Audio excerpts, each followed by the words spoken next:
Good morning, students. We have studied about all the four colligative properties.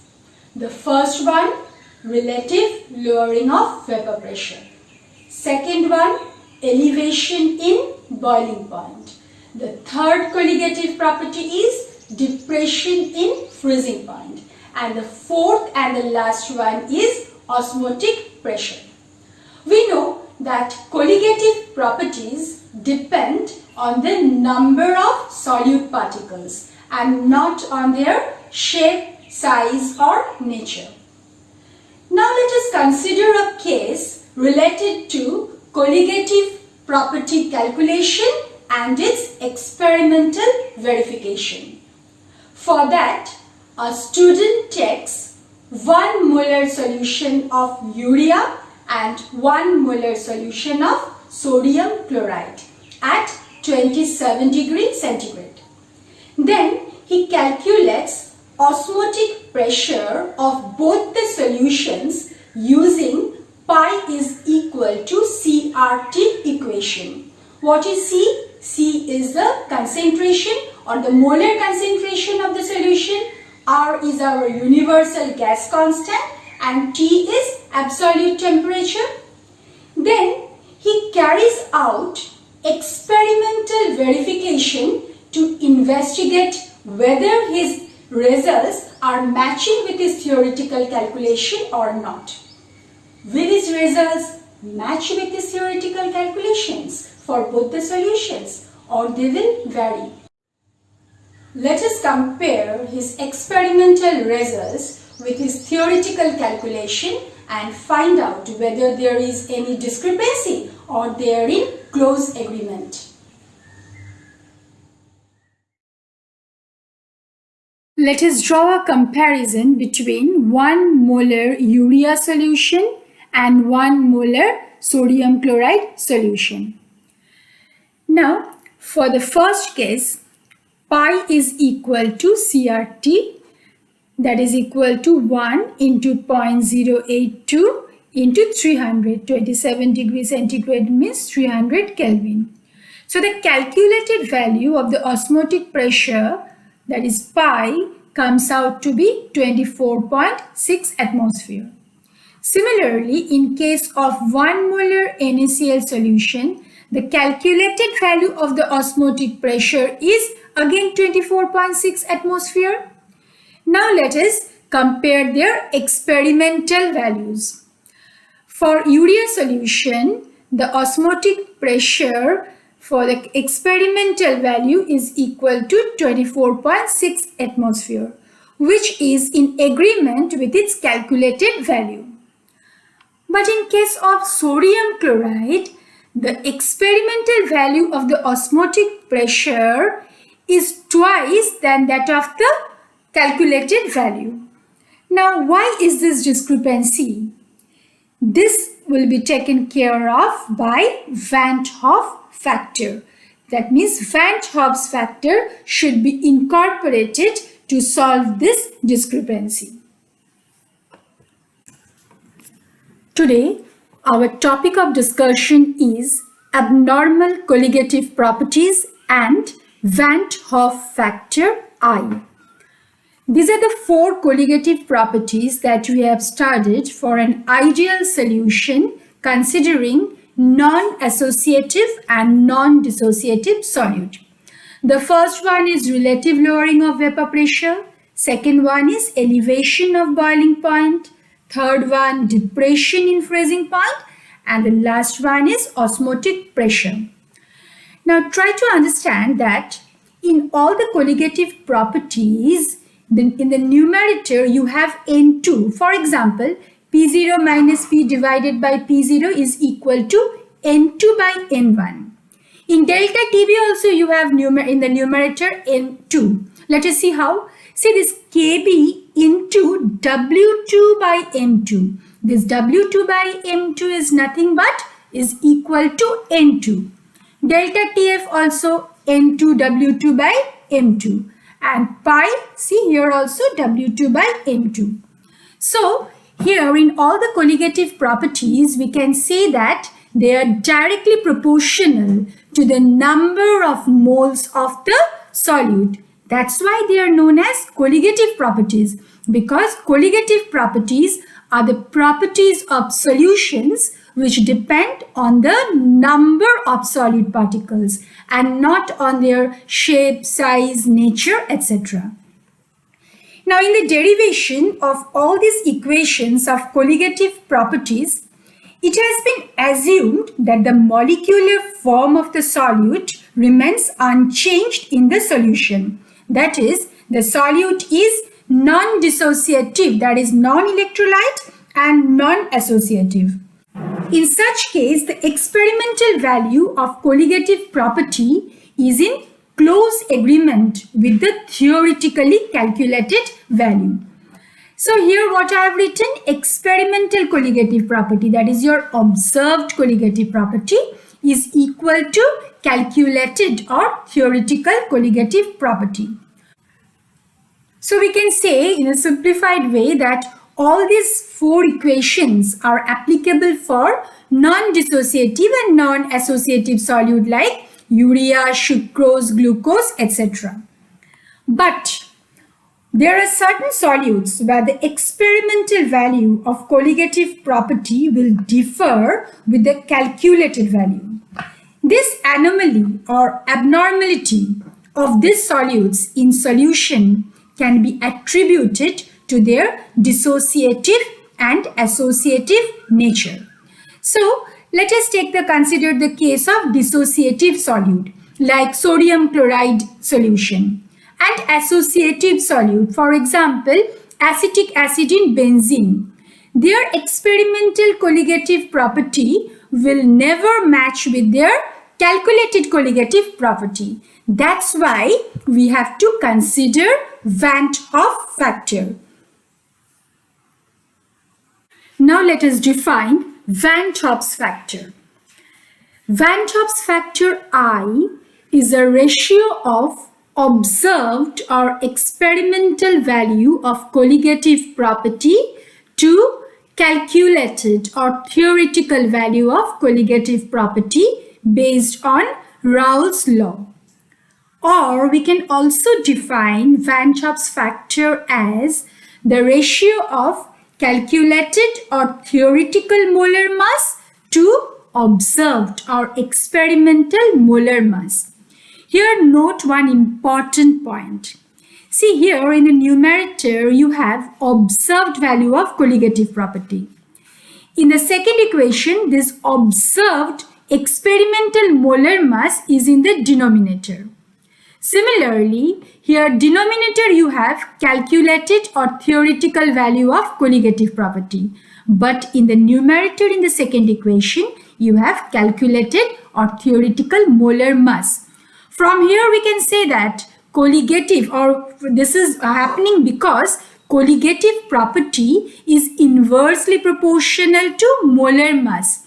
See all these equations, here all are colligative property and here each one is equal to whatever be the equation, M2 is there in the denominator. For example, see this P0 minus P by P0, that is a colligative property known as relative lowering of vapor pressure, is equal to W2 into M1 divided by M2 into W1. So here molecular weight is in the denominator. Here also molecular weight denominator. For delta TF also denominator and for pi also denominator. That means all the four colligative properties are inversely proportional to their molar mass. That's why we are switching over from this equation to this equation. Now we can also define Van't Hoff's factor I in another way. What is that? I is equal to total number of moles of solute after association or dissociation divided by total number of moles of solute before association or dissociation. Now we will discuss the Van't Hoff's factor for dissociative solute. When an electrolyte is dissolved in a solvent, it dissociates into ions. So, the number of particles in solution is always greater than the number of particles added in the solid state for an electrolyte. We know that colligative property depends on the number of particles of the solute in the solution. So, the colligative property of an electrolyte as calculated from Raoult's law will always be less than its experimental value of colligative property. That is, what I want to say is observed value of colligative property, that is your experimental value of colligative property, is greater than calculated value of colligative property. We know that I is the ratio of experimental value of colligative property to theoretical or calculated value of colligative property based on Raoult's law. So, since observed value is greater than calculated value, so I for an electrolyte will always be greater than 1. Now we will calculate I for an electrolyte assuming 100% dissociation. We know that I is equal to total number of moles of solute after association or dissociation divided by total number of moles of solute before association or dissociation. Since our case is dissociation, so we will consider total number of moles of solute after dissociation divided by total number of moles of solute before dissociation is equal to I. Let us consider an electrolyte sodium chloride. We know that sodium chloride will dissociate in aqueous solution to give Na++ Cl-. And this dissociation, we are assuming it to be 100%. That means NaCl will completely dissociate to Na+ and Cl-. Now, if we consider 1 mole of NaCl before dissociation, then that after dissociation that will become 2 moles. That means 2 particles are formed after dissociation. Initially it was 1, but after dissociation it will become 2. So since colligative property depends on the number of solute particles in the solution, it has nothing to do with the nature of the solute particles. So it will only, that is colligative property will only identify the number of solute particles. So before dissociation it was 1 and after dissociation it is 2. This much only the colligative property will identify. Now we know that I is equal to total number of moles of solute after dissociation divided by total number of moles of solute before dissociation. So in this case, after dissociation 2 and before dissociation 1. So I is equal to 2. Now we know that for electrolyte, the experimental value of colligative property is always greater than its calculated value. How much greater or how many times more, that answer will be given by I. In our present case, that is for NaCl, I is equal to 2 assuming 100% dissociation. So the experimental value of colligative property will be twice its calculated value. Now let us consider another electrolyte, magnesium chloride. Magnesium chloride in aqueous solution will dissociate to give you Mg+2 and 2 Cl-. So before dissociation 1 unit or 1 mole, and after dissociation it is becoming 3 moles. Why 3? 1 Mg+2 and 2 Cl-. I will be equal to number of moles after dissociation, that is 3, and number of mole before dissociation, that is 1. So I for magnesium chloride assuming 100% dissociation is equal to 3. So experimental value or observed value of colligative property for magnesium chloride is equal to 3 into its calculated colligative property. For example, suppose if you have calculated the pi, that is osmotic pressure of this magnesium chloride to be 2 atmosphere, then its experimental colligative property will be 3 into 2, that is thrice that of its calculated. It will be 6 atmosphere. Our next example is aluminium sulfate. Aluminium sulfate will dissociate to give you 2Al plus 3 sulfate ion. So initially it was 1, that is before dissociation 1, after dissociation 5. How 5? 2 plus 3, 5. Now I will be equal to 5 by 1 is equal to 5. So experimental value of colligative property is 5 times its calculated value of colligative property. Now this is our next example. It is a coordination compound or a complex compound known as potassium ferrocyanide. It will dissociate in aqueous solution to give you 4K plus ferrocyanide ions. Now this will not further dissociate because it is in the inner sphere. We will learn about this in coordination chemistry. So initially, that is before dissociation, it was 1, and after dissociation it is 5. 4 plus 1, 5. So I will be equal to 5 by 1 is equal to 5. So experimental value of colligative property is equal to 5 into its calculated value of colligative property. Now all these calculations of I is considering or assuming 100% dissociation. In our previous examples, we have calculated the value of I assuming 100% dissociation. But it is not necessary that dissociation will always be 100%. So suppose if our degree of dissociation is alpha, then what is the relation between I and alpha? Let's find out. We know that I is a ratio of total number of moles of solute after association or dissociation. In our case, it is dissociation divided by total number of moles of solute before dissociation. Let us take our first case as sodium chloride. We know sodium chloride being an electrolyte will dissociate into Na++ Cl- ions.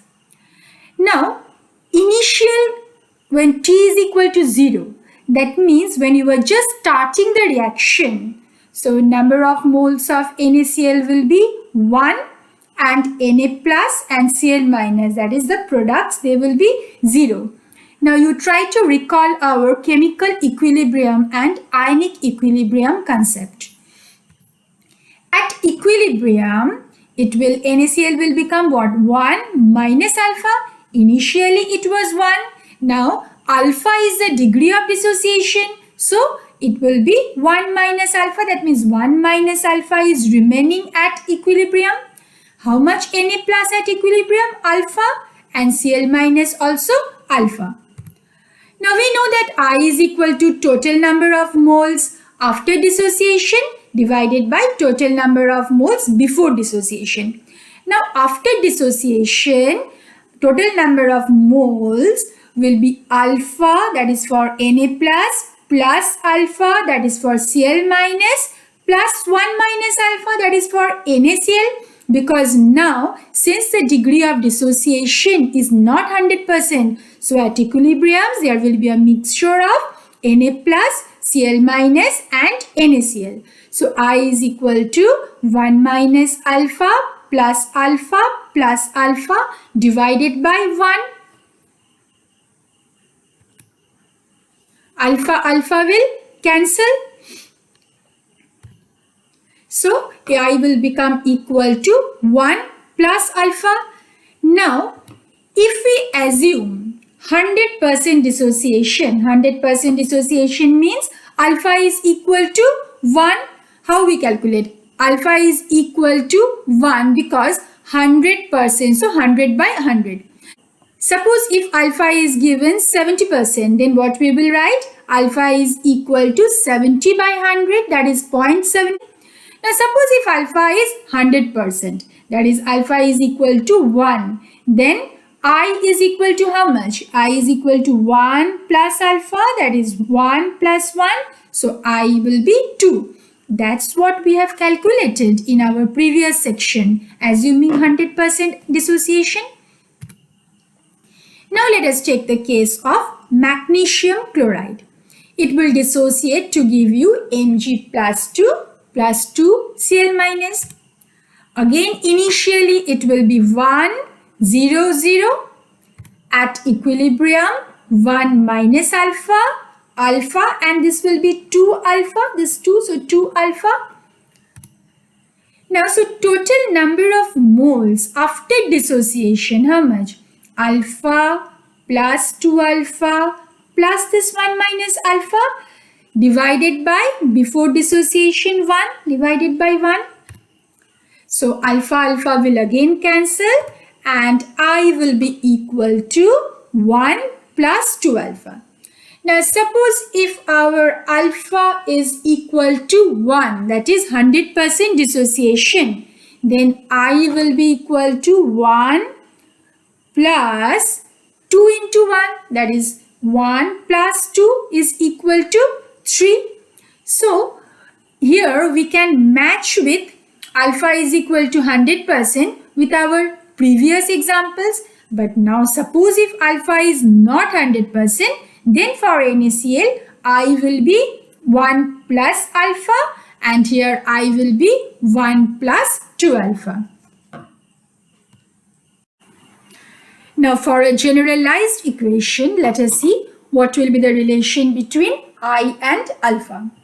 Now An is the electrolyte which is undergoing dissociation to give n number of ions of A. So initially number of moles of An is 1, this one is 0. At equilibrium it will become 1 minus alpha, where alpha is the degree of dissociation and this will be n into alpha. So I is equal to total number of moles after dissociation divided by total number of moles before dissociation. So after dissociation, total number of moles will be 1 minus alpha plus n alpha divided by 1, that is before dissociation. So I is equal to 1 minus alpha plus n alpha. Now I minus 1, I am bringing 1 this side, so it will become I minus 1 is equal to, I am taking alpha common, so alpha into n minus 1.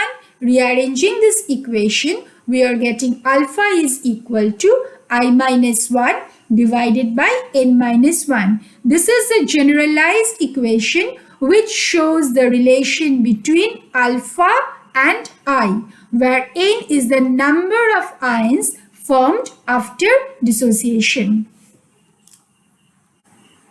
Now let us solve one numerical. A 2 molar solution of sodium chloride in water causes an elevation in boiling point by 1.88 Kelvin. What is the value of Van 't Hoff factor? What does it signify? Kb, that is ebullioscopic constant, is equal to 0.52 Kelvin kg per mole. Now we know that delta Tb is equal to I into Kb into Cm, where Cm is the molar concentration, I is the Van 't Hoff factor and delta Tb is elevation in boiling point.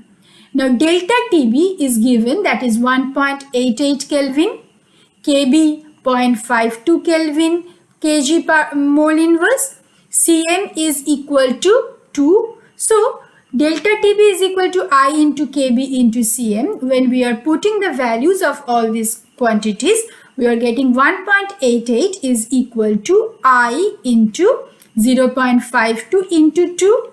After calculating, we are getting I is equal to 1.80. Now, what does it signify? Now, as I is greater than 1, so it signifies that sodium chloride, our given solute, is an electrolyte. and it undergoes dissociation in the solution. So this much for today. In our next video, we will discuss about association. Till then, goodbye. Thank you.